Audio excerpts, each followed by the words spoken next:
পুলিশের বিরুদ্ধে বিস্ফোরক অভিযোগ, চাঞ্চল্যকর দাবি অভয়ের বাবা টাকা দেওয়ার চেষ্টা করেন ডিসি নট। মিথ্যে কথা বলেছেন ইন্দিরা মুখার্জি, স্বাস্থ্য পরীক্ষার আগে আত্মহত্যার তথ্য তদন্ত করতে হাসপাতালের দেরি কেন প্রশ্ন তুললেন অভয়ের বাবা। অভয়ের বাবা কার্যত বিস্ফোরক অভিযোগ করছেন, চাঞ্চল্যকর দাবি করছেন অভয়ের বাবা টাকা দেওয়ার চেষ্টা করেন ডিসি নট। মিথ্যে কথা বলছেন ইন্দিরা মুখার্জি, স্বাস্থ্য পরীক্ষার আগেই আত্মহত্যার তথ্য তদন্ত করতে হাসপাতালের দেরি কেন প্রশ্ন তুললেন অভয়ের বাবা।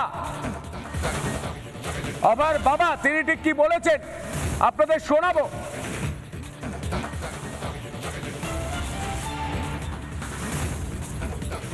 আমরা বুঝতে পারিনি যে বডিটাকে হসপিটাল থেকে বের করার এত কি তাড়া ছিল প্রশাসনের।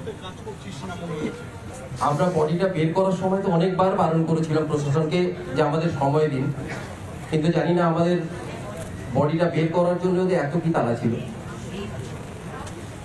বা বডিটা দাহ করার জন্যই বা এত কি তাড়া ছিল। আমরা তো চেয়েছিলাম বডিটা থাক, কিন্তু সেই সুযোগ আমাদের প্রশাসন দেয়নি। আমরা শুধু সবার কাছে একটাই দাবি, যে নারকীয় কাণ্ডে যারা প্রত্যক্ষ বা পরোক্ষভাবে জড়িত তাদের দৃষ্টান্তমূলক শাস্তি হোক, এবং যারা এই ব্যাপারটাকে সম্পূর্ণভাবে ধামাচাপা দেওয়ার চেষ্টা করেছে তাদেরও সমানভাবে দৃষ্টান্তমূলক শাস্তি হোক, যাতে আমার আর হাজার হাজার কোটি কোটি বোনদের আর এই অসুবিধা জীবনে ফেস না করতে হয়। এই মুহূর্তে আপনারা শুনতে পারেন পুলিশের বিরুদ্ধে বিস্ফোরক অভিযোগ করছেন, চাঞ্চল্যকর দাবি করছেন, টাকা দেওয়ার চেষ্টা করেছিলেন ডিসি নর্থ বলছেন, এবং মিথ্যে কথা বলছেন ইন্দিরা মুখার্জি, স্বাস্থ্য পরীক্ষার আগে আত্মহত্যার তথ্য একাধিক প্রশ্ন করছেন। বলছেন যারা এই ঘটনা ঘটিয়েছে তাদের দৃষ্টান্তমূলক শাস্তি হোক, যারা তথ্য প্রমাণ লোপাট করার চেষ্টা করেছে, যারা ধামাচাপা দেওয়ার চেষ্টা করেছে তাদের দৃষ্টান্তমূলক শাস্তি হোক বলছেন অভয়ের বাবা।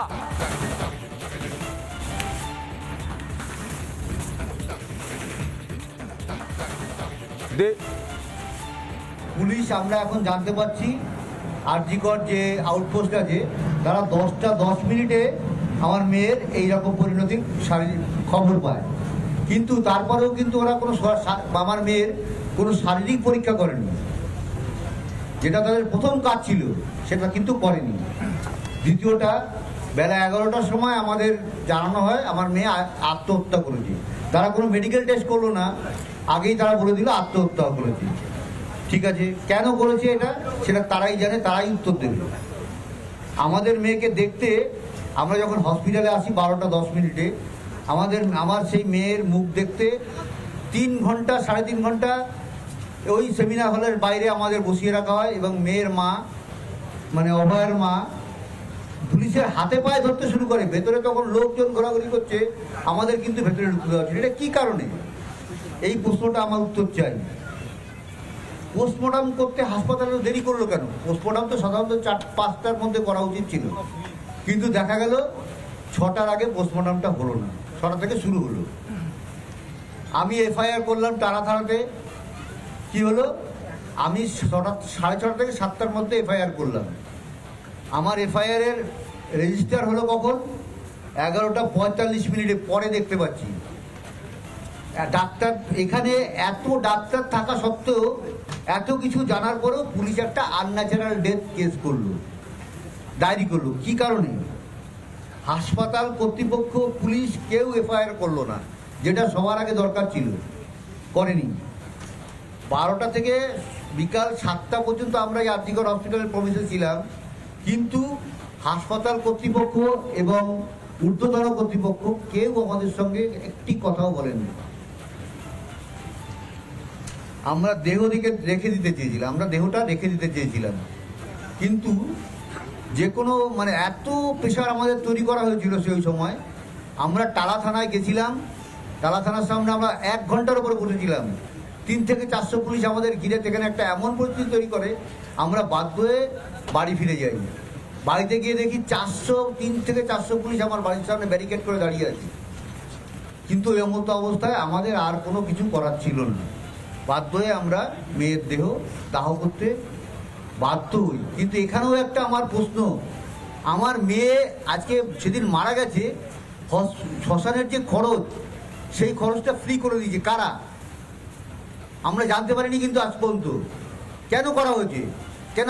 আমার মেয়ে আত্মার বাড়িতে খুব কষ্ট পেয়েছে যে লাস্ট শেষ সময় তো সে ভেবে গেছে যে আমার ভাবি এই কত টাকা ভাবি খরচা করতে পারলো না। কি মর্মান্তিক ছিল সেই দিনটা আমার কাছে। এই প্রশ্নের উত্তরটা আমায় কে দেবে?